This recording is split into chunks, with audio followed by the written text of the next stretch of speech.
Hello, this is Dale Matthews with Inside News. Mike and I have embarked on this 4-part series to try to tell you what's happening with water and with profligate spending here in Grants Pass city government. Mike, is this going to do any good? Telling people about this? Well, trying to alert people. I have my doubts about it. It doesn't seem to be causing much of a stir. I guess, listen, you know what? I mean, if you're up with your taxes, if you live in the city and you're good with your taxes going up a couple of grand every year, then, you're getting what you want, I guess. I just think this is not good ultimately for the economy here in Grants Pass to put greater burdens on the cost of doing business and the cost of living. Take your pick. If you don't think it's important, then I guess you're going to win here. What this is going to cost us, this is going to cost the city of Grants Pass and have an effect on everybody around it, at least $300 million in 30 years, for the next 30 years. That's a lot of money.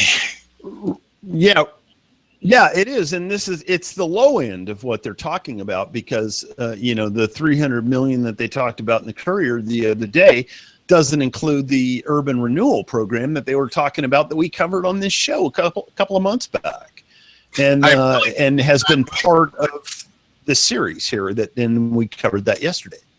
Mike, I really think that whenever we say $300 million, we need to slow down. It's like saying $1 million. It's really important to emphasize the point that that's what these fellows are talking about. They're spending other people's money and happy to do so. Now, Milton Friedman has something to say about this kind of thing, about how free government feels about spending your money on things without much consultation, and is that a good idea in the long run? And here's what he had to say about this, I think in the 90s. Well, you can spend your own money on yourself. And when you spend your own money on yourself, you're very careful of what you spend it on, and you make sure that you get the most for your dollar. You can spend your own money on somebody else. You give gifts to other people. You take people out to dinner. And when you spend your own money on somebody else, you're very careful that you don't spend too much. You try to keep down the amount you spend, but you don't worry very much about what the other fellow's getting from it. You don't pay anything like as much attention to the gifts you buy for other people as to the things you buy for yourself. Or you can spend somebody else's money, as when you're spending the government's money. I say the government's money, the taxpayers' money, which the government has control over. Now you're spending somebody else's money. Let's say you're spending your boss's money. You're out to lunch on an expense account, but you're spending it on yourself. You're very careful that you get good things for your money. You try to have a good lunch and pick the right things, but you're not very much worried about whether you get the cheapest. Spend all you want. Spend all you want. You'll be careless. Now, what happens when you spend somebody else's money on somebody else? You're a distributor of welfare funds. Well, you're interested in making your own life as good as you can, and most people have humane instincts and want to do the best they can, but you're not going to be anything like as careful in spending somebody else's money on somebody else. So there are 4 ways in which you can spend money. And we have in our book, Free to Choose, a little box which shows this. On one side of that box is your money, somebody else's money. On the other side of that a top part of that box are 2 columns, on yourself or on somebody else. And that corner box where you spend money on yourself is when you really get your money's worth. And the rest, the worst of all, is the right-hand box, when you spend somebody else's money on somebody else. And that explains the schools today. That explains the schools today. You're right. All so-called public schools, government schools, people are spending somebody else's money on somebody else. The teacher isn't spending his own money on the children. He's spending the taxpayers' money on the children. And that goes throughout the system, absolutely. Thank you for supplying us with these clips from Milton Friedman, Mike. It's very well. Actually, somebody else supplied them. I just linked to, I'm a fan of the guy. I always have been. I saw him on Donahue back in the 80s, and he was on there a number of times, and it was so interesting, and his ability to answer what seemed to be the most complex or inflammatory of questions from people, off the cuff without, he was never flustered. It never, it never, ruffled his feathers, never bent him out of shape. He was always very, very quick on these things as he was exercised in answering these types of questions. And it was just so unique and different from everybody else. But listen, I think that the problem of public sector spending is out of control. It has been for years. I mean, we've watched these things take place. And when are we going to inject some common sense into things? I'm also a fan of the Grover Norquist thinking that you want to keep government small enough so that you can drag it into the bathroom and drown it in the bathtub. And that's hyperbolic, but it essentially just means you want to, government needs to be small enough so that it can be easily managed without a great deal of effort, that you're not going to have massive legal battles with government entity who's supposed to be in service to you, to have the needs that we require of government taken care of. And and there's plenty of Milton Friedman on YouTube, believe me. You can load up there and all of the stuff is really good. So check into that. But it totally ties into what we're talking about. We want the city government of Grants Pass and the county government of Josephine County to be small and manageable, and to be concerned with getting the best value for the money that we are giving them. Now, clearly, they are in the lower right-hand category there. They're spending our money, but they are taking care to make sure that they get the best bang for the buck when it comes to enhancing their own standing. And this is, when they throw a bunch of money in the general fund and say, here you go, guys, you've got a bunch of different people in there who are going to use it to, increase the size of the department that they're in. They're going to, try to make a legacy for themselves, and they're spending your money to do that. And they don't really care how much of your money they have to spend to make themselves look good. And we know that one of the biggest irritations among the county commissioners, especially Keith Hick, is number one, out of control media. We're not under control. And the other one is they don't have enough money to spend. That really grates against them. Why else would they want to be county commissioners? You get to throw money around. And so now they're throwing around grant money in every possible direction that they can. Mm-hmm. Grants Pass City, they have a reason. They have reasons. They feel it's important to keep growing. They don't talk about that, but they do talk about the repercussions. We're going to start with that from this meeting at the end of last month that the Grants Pass City Council had about water projects. Here's what they had to say. Why are they updating the plan and spending all this money and planning to spend a lot more? So the UGB added several areas. This is another reason that we wanted to update this plan. The UGB is now expanded. We now need to look at how do we serve those areas with water. Also, there have been changes to fire flow requirements since the old plan was adopted, and we needed to look at how can we make sure that we're still going to be able to provide fire flows to all of the areas within the current within the new structure. So we have a great ISO rating here within the city of Grants Pass, partly due due to the fire division and the work that they do, but also partly to the great water system that we've supported over the years. The amount of water that we can put into the pipes, where we put those hydrants, how we maintain that system is really key to maintaining that ISO rating. So we needed to also look at, can we provide the fire flow where we needed it? That's interesting. Within the plan. As you look through, what you're going to find is all of our service levels. What do we do to provide service to our customers? How much pressure do we put into the pipe? How much flow can we provide at a given service level or in a service area? What our storage volumes are going to be in a given area? What our pump station capacity and redundancy is going to do. So a lot of the areas that we serve do not have elevated storage, so we serve those with pump stations.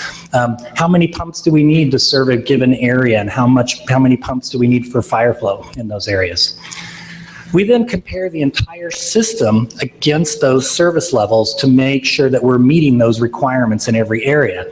Then the deficiencies then become our capital improvement plan for the next 20 years.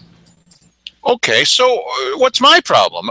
They have to have this stuff. I mean, because they keep growing, they're going to need to have better fire hydrants and more flow and more storage of water. What's the problem? Because the core problem with all this, the core reason behind all this spending that has to be done, is that they insist that they're going to keep growing, and the more that the city grows, the more demands it puts on the system, and the more the city demands from you to help them grow the city. What is the advantage to you for an ever-growing city? Yes, and I get where you're going. Let me just indicate that I happen to know that if you're a contractor and you go into a if I'm a contractor and I subdivide an area and propose a subdivision in there, I'm going to be responsible for paying for all the infrastructure that goes in that area, all the underground, all the streets, curb and gutter, all that stuff. That's my responsibility. I have to pay for that going in. So that infrastructure on that end of it, they're getting brand new for free. Okay, they don't have to pay for that at all. Now, if it's pumping capacity or storage capacity, those things I don't know about, and certainly need to be looked into. But when he's talking about when you're growing and you're adding, sure, it takes more ability and more capacity to deal with more homes. But in terms of the infrastructure that delivers that water and takes the sewer away, that is being that is not being supplied by the city. Now, they may be putting the main pipeline in the middle of the street when they're expanding out there, but all of the hookups, everything like that, all of that is being paid for. And believe me, these people are paying top dollar for those hookups. There's a hookup charge, and it's probably plenty enough to cover all the infrastructure that they're putting in the street. They're saying, they'll tell you that, oh, that's our charge to do it. Oh yeah, well, I could do about 8 of them for what you're charging for one of these hookups. So that's how that works. But as you have been talking about, they understand that they have a hoop to jump through, a requirement that is placed upon them by governments outside of this area. It's either state or federal. I'm not sure which it is. I believe it's probably state. Both. Okay, but mostly state. Yeah. So, but the issue is that they are pushing hard to grow out there, knowing that this thing is there, these requirements that cost buku dollars. So, why are you doing this right now? What is the push to expand out into these areas? I understand that you want to be bigger. You want to have more tax money coming in, and what is the purpose of that? So that you can grow government bigger, or I mean, do we need to have? Does the city really need to push out into these areas? All of these things need to be considered. There's no reason why you can't have a subdivision that goes in that's outside, the city of Grants Pass. Can we afford to do it? Can we afford? And think about this too. Anybody in the audience, what is the advantage to you personally of having a Grants Pass that's twice as big? This is their prediction and this is their goal, twice as big as it is now. And it would never stop there, of course. What is the advantage? What would you get out of it? Why, I would like a Benihana's in town. That would be nice. Do we get that because we're twice as big? One thing that we will get is probably more strain on our public safety system. Including things like the jail and everything. We would have definitely more strain on our schools, more strain on our traffic. I'm not saying let's, be a smaller and smaller place, but what are the advantages? Can you think, Mike, if you're not a banker or a developer, of one advantage of twice as big Grants Pass? Just one. Yeah, I don't really listen. I think an ever expanding economy is a good thing. There's nothing wrong with that because that brings opportunity for everybody. But here's the problem: ever expanding economy. Yeah, we're not in a strong economy right now. I don't care what the numbers say; those numbers have been false for a long time. What you need to pay attention to is labor participation rate. There are, nearly 100 million less people in the workforce now than there were in 2008. And that's in Grants Pass alone. Yes. And yet they're saying that there's a 4.5% unemployment rate. Total, complete poppycock. That is just ridiculous. You can't have less people in the workforce, years down the road, and you're not taking into account the growth in population even, and have they're obviously fudging numbers. They're not counting people somewhere. People that stop looking for work, they're not counting those people anymore. So listen, the economy is not in good shape. The time to throw great financial burden on the city of Grants Pass and the county of Josephine is not here right now. It's somewhere down the road when there is, the people are doing better. If you have people that are marginally doing okay and you throw a huge burden on them, what do you think is going to happen? I mean, do you have to be a rocket scientist here to figure this out? I don't think you do. Well, this government here is dedicated to the full employment for themselves and friends, and expanding out with more and more and more responsibilities that are placed on you that they get to manage. I sat through all of this with the Job Council. I mentioned this story before. Went to meetings of the Job Council with the two commissioners were there, or sometimes three, and the Job Council's job was to help people find jobs. Park, right? Help people find jobs. And so I asked a question. They allowed a question. That was unusual. And I said, can you give us an idea of, I know you don't, go out and just find a single person a job, but what kind of projects have you worked on that have helped people find jobs? Well, we can't really answer. You can't really answer that question. Well, not this time. And they couldn't answer the next time or the next time or the next time. They actually changed their whole reason for existence. They no longer called the Job Council. If I believe that they did officially change their name. Now their job is to help train people and get big grant bucks to do that. So that they'll be positioned for growth industries in our area, but who knows if they're going to get a job. They didn't want to be tied with the idea of helping people get jobs because it looked real bad for them. And how are they going to continue getting grant money when they're not finding anybody any jobs? So now their only reason to exist is to pull in the grant money, to plunk people down in classes and teach those guys with 3 fingers left over from the timber industry to operate it. I understand computers now. You do? Yes. That is a perfect example of government spending money, other people's money, on other people. And see, with the best of intentions, they provide a grant to local, some local outfit to do this sort of thing. And, people being self-interested as everybody is. And listen, the Constitution was written to accommodate self-interested people, okay?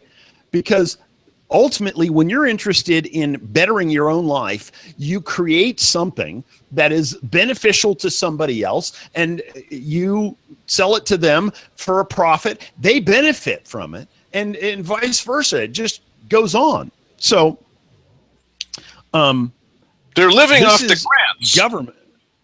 Yes, no, I understand, but here, let me just connect the dots here. So government gives this money that they took from you at the point of a gun, and they're going to do great works with it, and ostensibly to provide, to accommodate or to facilitate jobs for people. This is the intention. Okay. And, the road to hell paved with good intentions.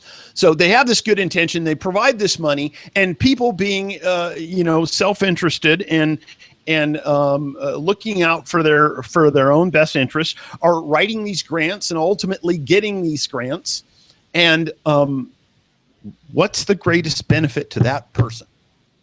Making sure that all of that money, or most of that money, looks like we had a little crash there. Am I moving? Yes, I am. Okay. That most of this money is ending up in their pocket and not ultimately being passed on to some sort of end user or to help actually facilitate getting jobs for people. Their job is to exist with good intent and to make up good stories about their good intent, and to consume all of the money and say, oh, yes, we need more of that. And strangely enough, that's government's function as well.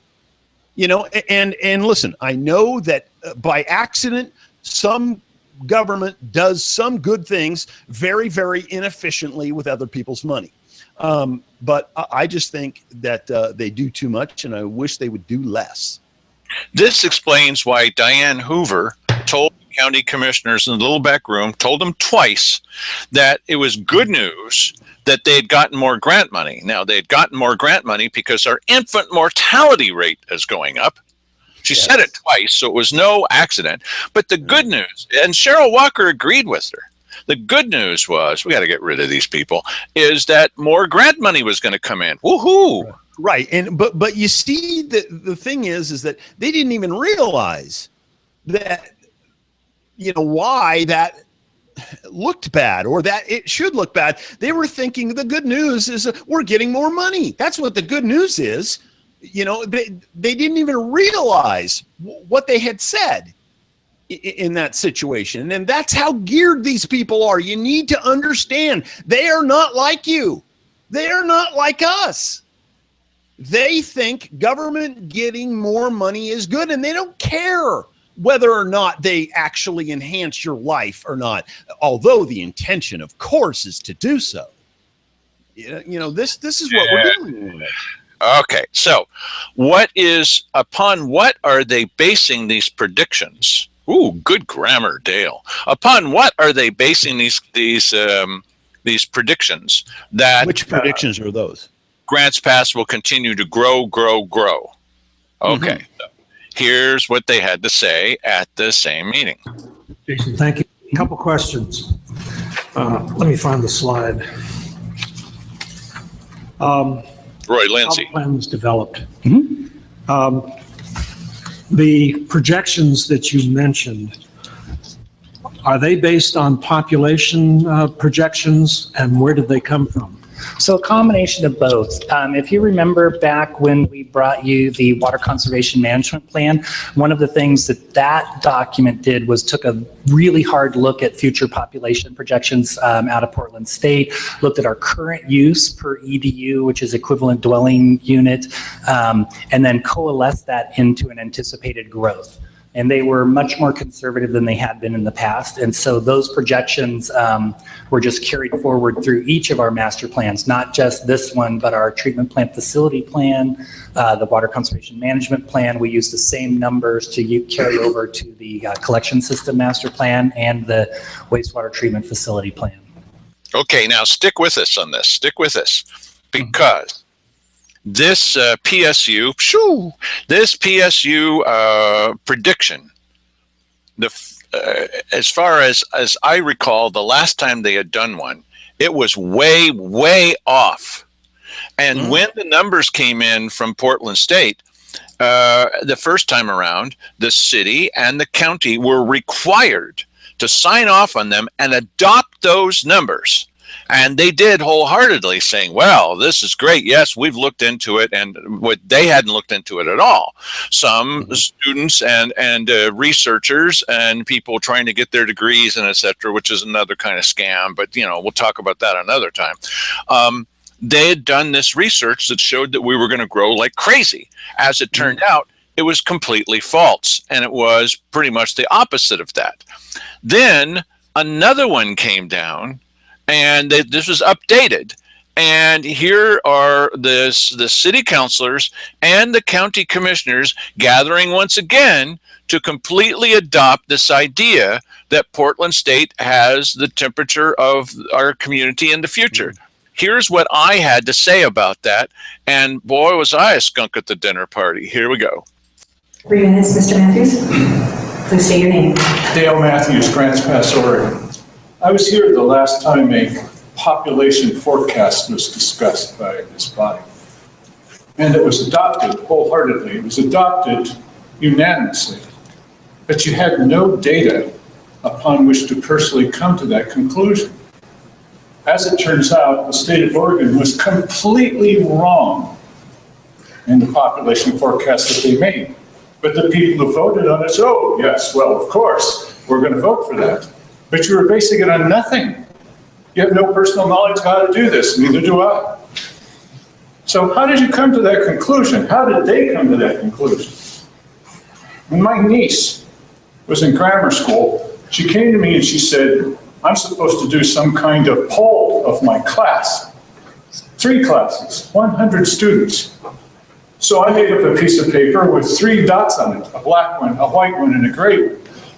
And the only question on the poll was, who did the crime? 3 students said the white dot did the crime. True story. 5 students said the gray dot did the crime.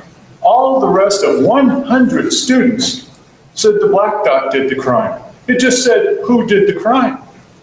1 student out of 100, God bless this student, said there's not enough information to come to any kind of conclusion, racist or otherwise. Boy, I love that student. Who among you is going to be brave enough to say, I don't know what I'm talking about. I don't know how I can vote on this. I don't have enough information. I'll hold up my hand. Is there anyone else that can admit that you just don't know enough to make this decision? Nobody.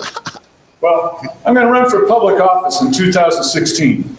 It just starts with one honest person. Yeah, that's funny how they were riveted, very attentive to the public speaker there. Yeah. This is what all this is based on. This study out of Portland State. Oh, it's the same study that was found to be in error? Yeah. Nice. Nice. This is a study by the same people. And they're saying, oh, we definitely know our stuff now. Why, you're going to grow like crazy down in Grants Pass. Okay. Listen, here we go again. There's other people's money being spent for, I'm sure very well-intentioned reasons, and ultimately, but we're going to base the largest amount of money that has ever even considered being spent in Grants Pass on the potentially flawed numbers. I don't think they care whether or not the numbers are correct. They just want to rationalize what it is they're doing. I just don't know why, and I hope that there is more attention to this at some point here in the near future. That I hope this. I hope that we don't hear about them passing this thing without at least a few people standing up down there saying, "Hey, I object on the grounds of this, and that." Well, we saw one person get up, Arden McConnell, and she spoke about the use of other people's money, and she had questions, and they said, "We're going to answer you," which they didn't. Yeah. And so they're just moving ahead. It reminds me, here they have some facts in front of them. And they did this survey of the hotels in the area. You guys have heard this before. And they asked people, it was a pretty good study. They asked people, why did you come to Grants Pass? You're staying in a hotel. Why are you here? And almost nearly all of the answers were, I know people that live here, or I have family that's here. Mm-hmm. And that's why I'm here.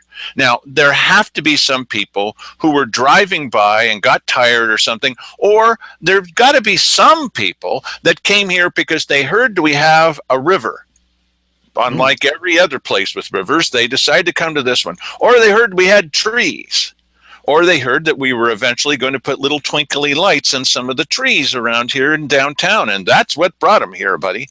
There have to be people like that, okay? I'm not talking about folks who come in for a 1 or 2 day boatnik kind of deal, okay? But I'm talking about people who come here. What's the regular reason they come here? And so they were told the reason that people come here is because they've got relatives or friends. Well, that wasn't a convenient study, because it was telling them something they didn't want to hear. So they're basing all kinds of spending of tourist money, money on tourism, to convince people to come here because of the wine, or because of some other thing that we've got in our area that's just well, we've got a tractor museum, and we've got all these other things. And so all kinds of people, do you remember when they said in Cave Junction, people are going to come here because we put a plaque on a rock? It's going to create 90 full-time family wage jobs, you see. Yeah, and you know what? That's the that almost puts this whole thing in a nutshell. That's openly, obviously, on its face, ludicrous. People understand that, generally speaking. Outside the commissioner's office, people pretty much understand that there's something goofy going on there. There's some kind of scam being perpetrated. How that is not immediately apparent to the commissioners, and they go, hey, wait. What are we doing here? Come on. Is there not a better use for this money? Don't you want people in office that do that? Instead of going, a plaque on a rug, 90 full-time family wage jobs. They're trying to legacy build on a lie. They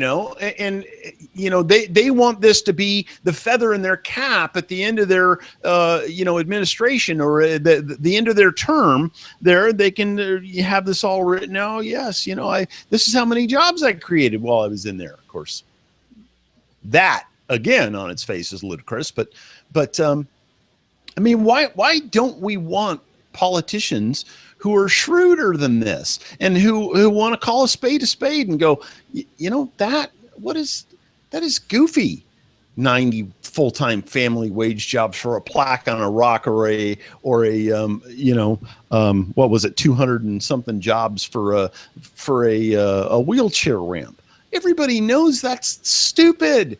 but somebody needs to have a stat put down somewhere, and it's probably fed to the commissioners by this economic development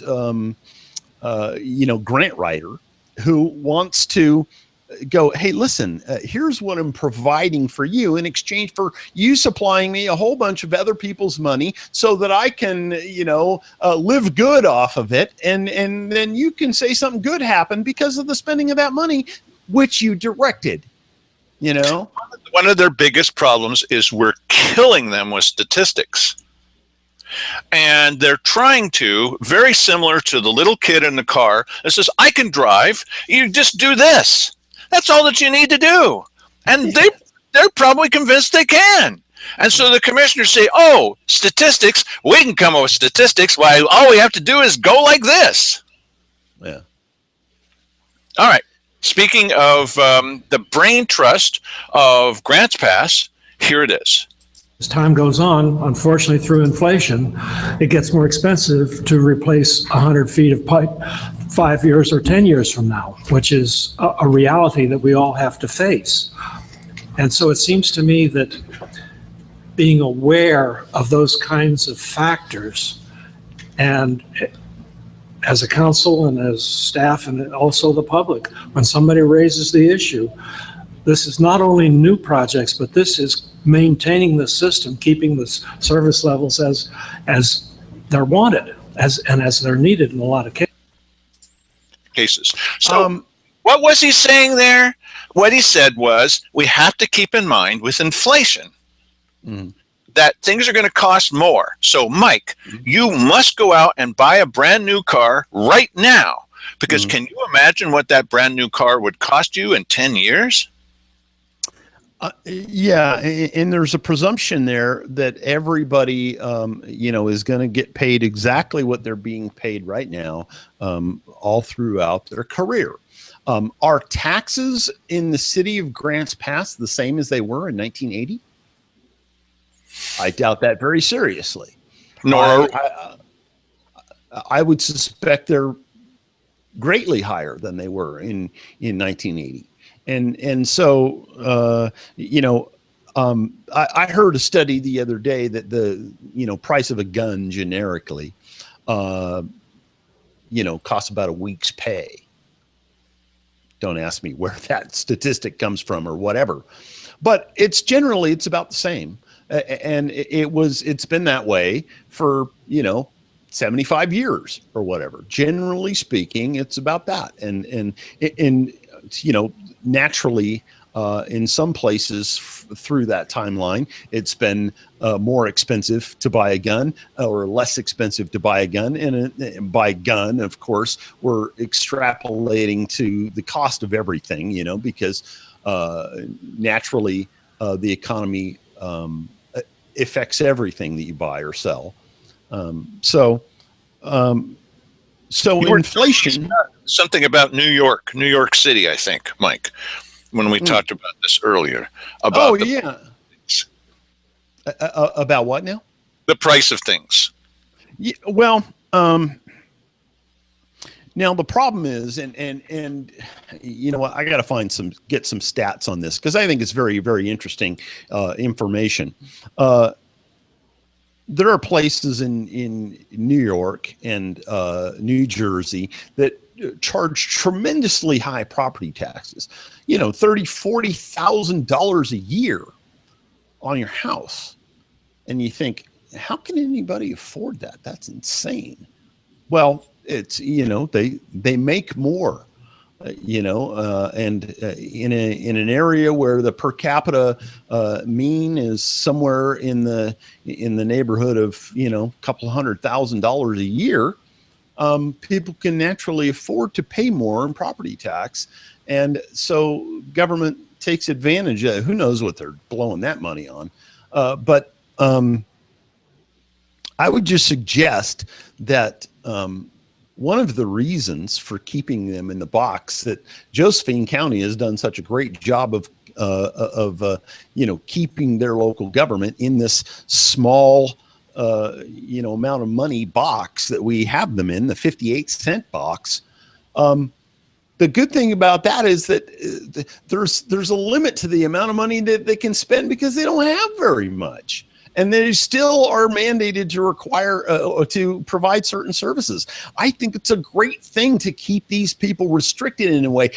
And listen, if your public officials don't hate the fact that they don't have enough money, you ain't doing it right. They should be griping and moaning and all the time that they don't have enough money, because if they ever say that they're getting enough money, it's because you're giving all of yours to them.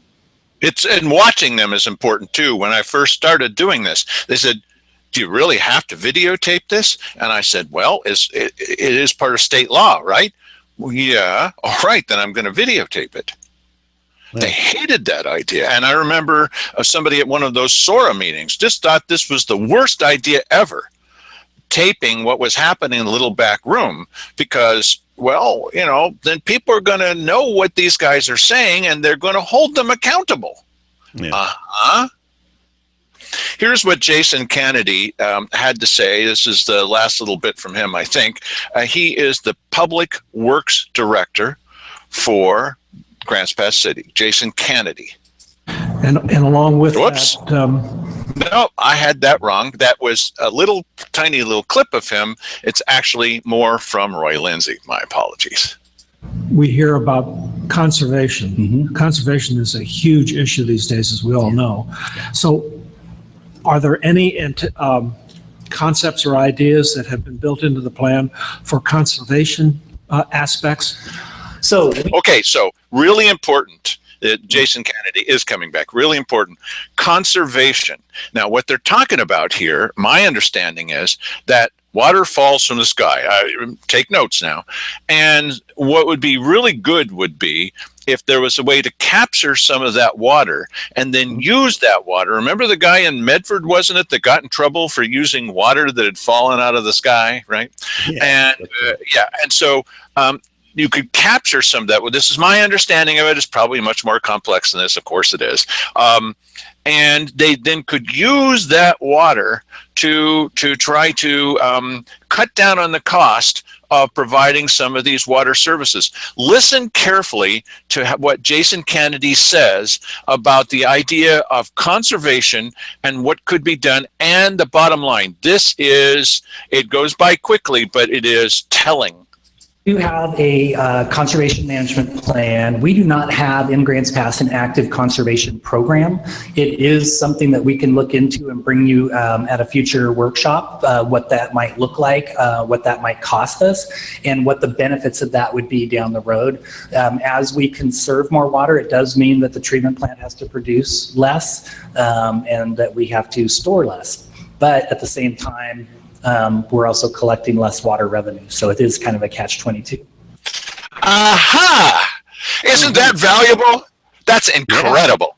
Yeah. They say the most amazing things at these meetings. And if you go through and listen to the whole dang thing, you're going to end up with some amazing facts.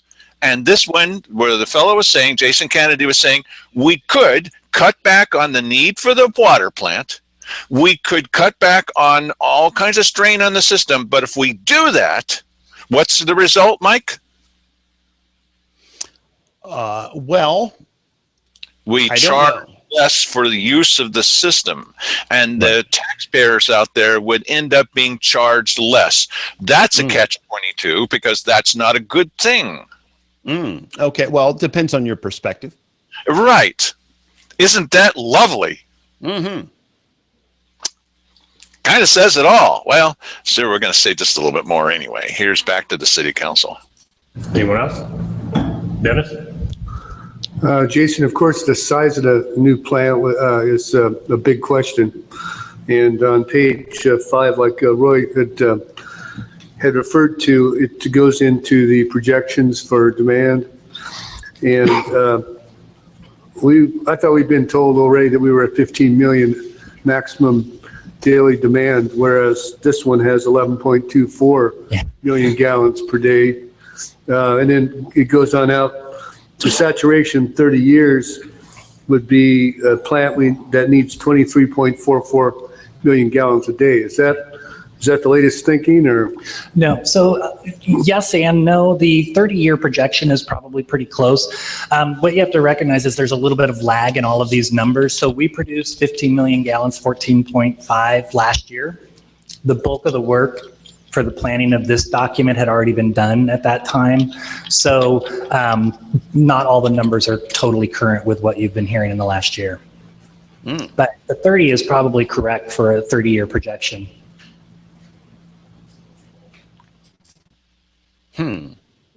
Okay. Considering the size of the city would double, that makes sense. Now let's bring it back to the county, because we were talking about last night, where is the city going to where will it expand? They're not going to expand up the sides of the bowl that we're in. They've got to go out. And one of the prime places for it to go out is to Merlin. So what's that big project that they did in Merlin and spent all kinds of money from your other pocket? That was that intersection, that cloverleaf looking kind of thing that they had to build because it was so dangerous. It was, think about the children, Mike. It's so dangerous that traffic was backing up onto the highway. Of course, nobody saw traffic backing up onto the highway. That was, as a result of phone calls and emails that Cheryl had been receiving from, mysterious people who were seeing it. And so they spent all that money. And now now they don't talk about that anymore. Okay. And you must spend all this money on expanding the infrastructure, the sewer, the water out to North Valley. And you're going to spend county money from county taxpayers, because many of you watching this show are county taxpayers. This is the big thing that Cheryl Walker's been talking about her legacy for Simon Hare. It was tearing down a building and turning into a parking lot. Woohoo! For Cheryl Walker, it's all of this tremendous progress, that's been done out at the North Valley Industrial Center, where they're going to have lots of water. And for Kisek, it's not yelling at people and calling them names as much as he used to. And so those are their legacies. So in this case, what is it that's going to happen to all of that money that the county taxpayers have been pouring into the North Valley Industrial Center? Listen to this little brief exchange between Kisek and Cheryl Walker from about a year ago. Listen to this. The one item of interest is the development of the North Valley Industrial Park, or the future ownership of the North Valley Industrial Park in 12 years or whatever it is, will become the city's. So is that somehow impinging? Well, the water system will become the city's. Really? Well, the city's going to get it. Where did you see that? I don't know where they came from. Where they come from? Because I didn't know that. I thought it was to remain county, even though it had a city water system when we were putting this in. There was some concatenated whole that has to do with the city utilities in a certain period of time, and then that's the city. That's the water system. The water tank and pipes. It's the property. The property that the water tank is on the whole park. Yeah. I don't think so. Check with the legal counsel on that. I was talking to her yesterday. It's just a water tank. I wish that were so, but that might be something to look at and to discuss. Okay, I'll ask. In a future time. I thought it was just the property of the water tank. Yeah. Okay, nothing else?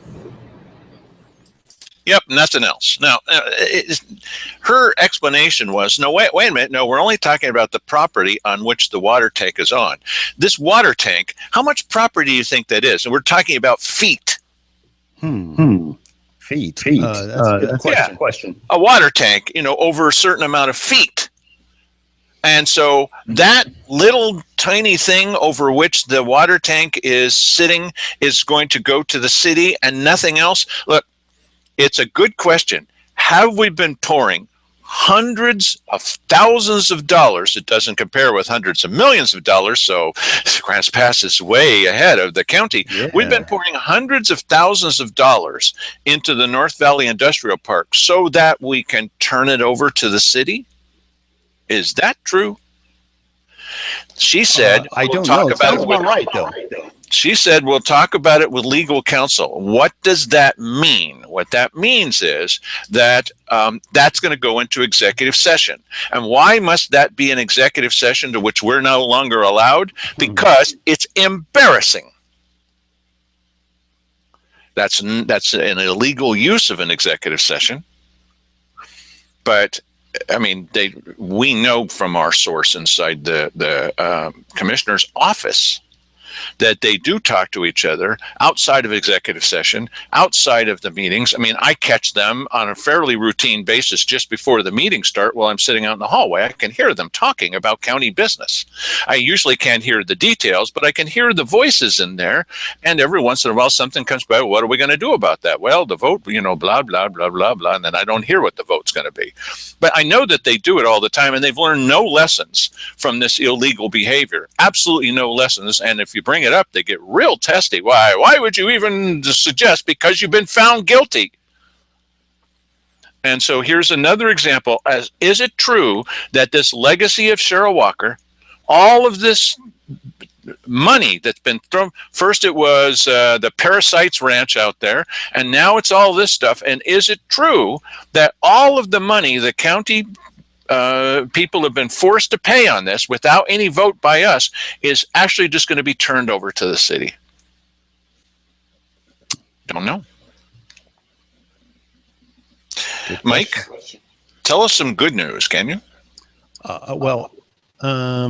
If the people decide that this is important enough to them to, say something about, and these people who are making this decision on the council decide to slow down and stretch this out over a longer period of time to, study it. And listen, the only thing that these politicians are going to be interested in is saving themselves from embarrassment.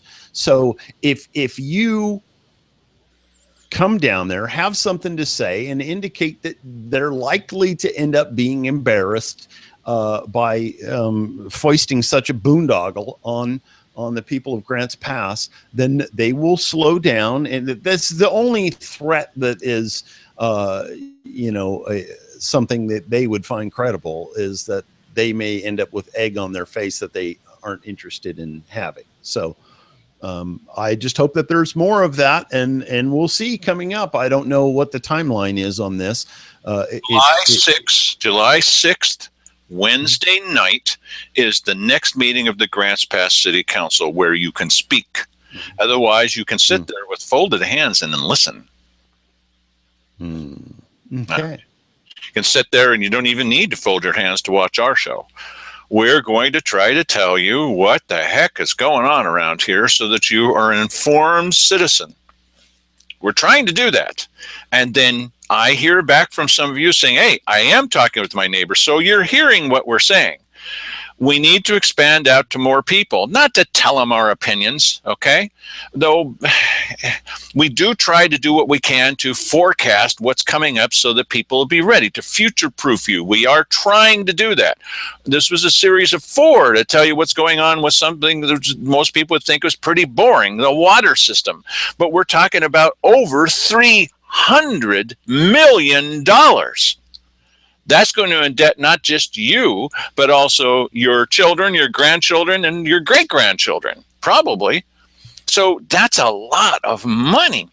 And it could potentially go to others. And are we headed in the right direction in the first place? Yeah, I'm interested to know also, when that money comes in, does it go into a special fund that is dedicated specifically and only for paying for those things, or does it just get lumped into the general fund and then they cut checks out of that? They swear that it can only go for one thing, but just keep in mind, when we went around and around and around with the commissioners on this, they swore, in fact, they offered to swear on the Bible, and that included our previous sheriff as well, and Keith Heck, and Cheryl Walker. They offered to swear on the Holy Bible that all the money coming in from that year's property tax attempt would, all of it would go to law enforcement. The sheriff was there, and that was Gil Gilbertson. All of it would go, offered to swear on the Bible. And then somebody brought up, well, what about the 10% you skim off the top? And the place went nuts. All of it, 100%. Swearing on the Bible. Lovely.